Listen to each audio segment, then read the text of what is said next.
Hi guys! Magte-try tayo ng Dubai Chewy Cookie. This is from Sweet Stop. So, binili ko to 299 pesos. 3 piraso na. Ito. Tada! Look.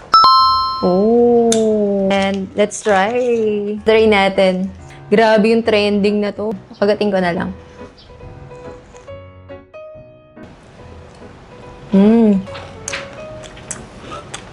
Siya pa.